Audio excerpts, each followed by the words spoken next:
आता वरुड शहरात सुरू झाले आहे ग्रॅव्हिटी फिटनेस क्लब, ज्यात तुम्हाला मिळणार आहे सर्वात अनुभवी ट्रेनर. खास ऑफर सुरू आहेत, ज्यात फक्त 1500 रुपयांमध्ये तुम्हाला 3 महिने वर्कआउट करता येईल. विकासाची 4 चाकाची गाडी बाहेर उभी आहे. एक चाक देवेंद्र फडणवीस सरकारचं 48 योजनाचा आहे, ज्या शेंदूरजनाब घाट मध्ये येणार आहे.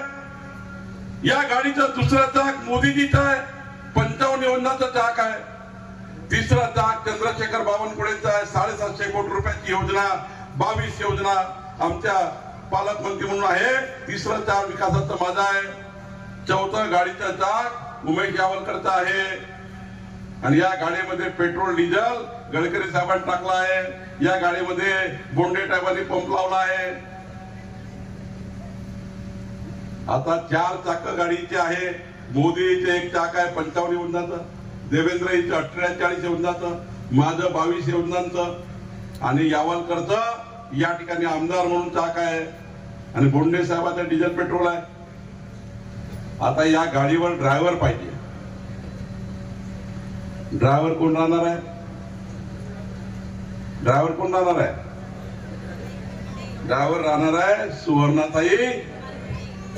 तुम्ही 2 तारखेला आमचा ड्रायव्हर गाडीत बसवा आणि 100च्या स्पीडनं शेंदूरजनामधून वरकडे जायची विकासाची गाडी चालू करा. मी तुम्हाला वचन देतो माननीय मोदीच्या सरकारकडनं, अनिल बोंडेजी मी, देवेंद्रजीच्या सरकारकडनं यावलकरजी मी, बाकी नवनीत राणा आहेत आपल्या सोबत.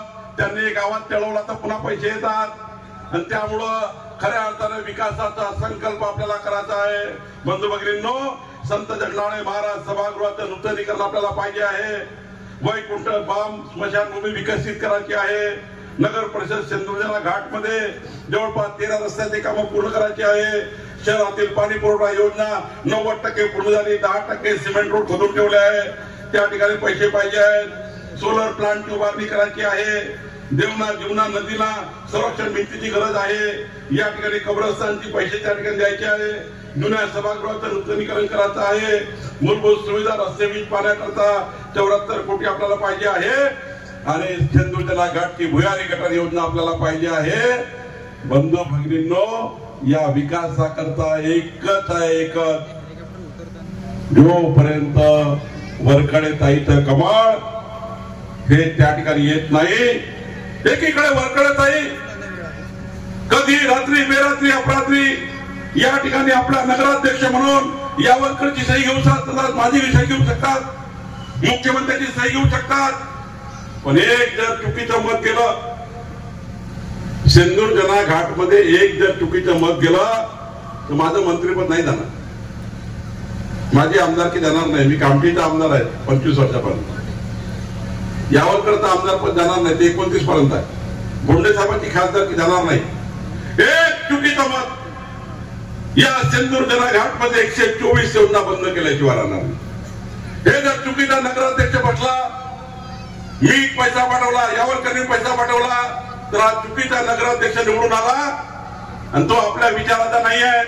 आपल्याला त्या ठिकाणी सांगलेला ऐकणारा नसेल तर तो वड्याचं तेल वांग्यावर टाकेल, वांग्याचं तेल वड्यावर टाकेल आणि शेंदूरजना घाटचा सत्यानाश केल्याशिवाय राहणार नाही. आणि वरकडे ताई निवडून आल्या तर मोदीजीच्या, देवेंद्रजीच्या, आमच्या योजना तुमच्या घरापर्यंत पोहोचल्याशिवाय राहणार नाही.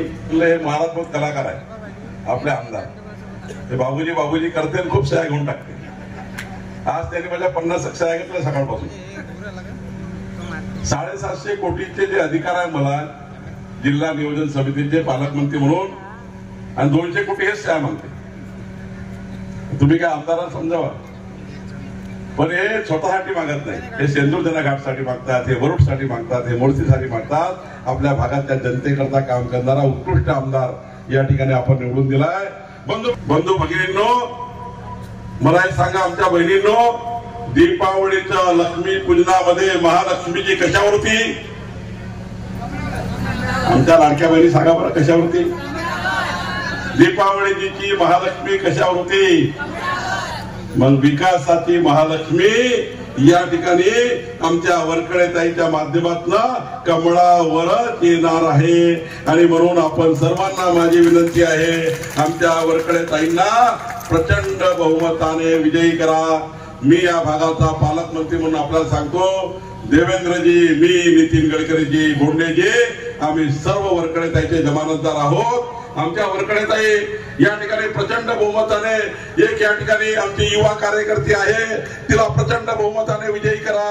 मी या ठिकाणी तुम्हाला एवढं सांगेल, या वरकडेताई निवडून आल्यावर पहिला दौरा सिंदूरजना घाटचा मी करेल आणि जेवढे काम तुम्ही सांगाल तेवढे मंजूर करून दिल्याशिवाय राहणार नाही, एवढं वचन मी आपल्याला देतो। आणि बंधू भगिनींनो, आपण सर्वांनी कमळ चिन्हावर प्रचंड बहुमताने विजयी करा, एवढीच विनंती आम्ही आपल्याला करतो। मताचं विभाजन करू नका। काही लोक वरकडेताईचं मत खाण्याकरता उभे आहे। तुम्ही कमळाला सोडून मतदान केलं तर कमळ पडेल, आणि कमळ पडलं तर विकास त्या ठिकाणी थांबेल। आणि म्हणून माझी विनंती आहे, इकडं तिकडं पाहायचं नाही, वर कमळ खाली कमळ, वर कमळ खाली कमळ, कमळ कमळ करत करत या विकासाचा मार्ग सुरू ठेवा, एवढीच विनंती मी आपल्याला करतो। आणि या ठिकाणी नवनीत नाराजीला विनंती करतो की त्यांनी आपल्या सर्वांसमोर येऊन माननीय वरकडेताईला ऊर्जा द्यावी, आपल्या सर्वांशी संवाद करावा। खूप खूप धन्यवाद।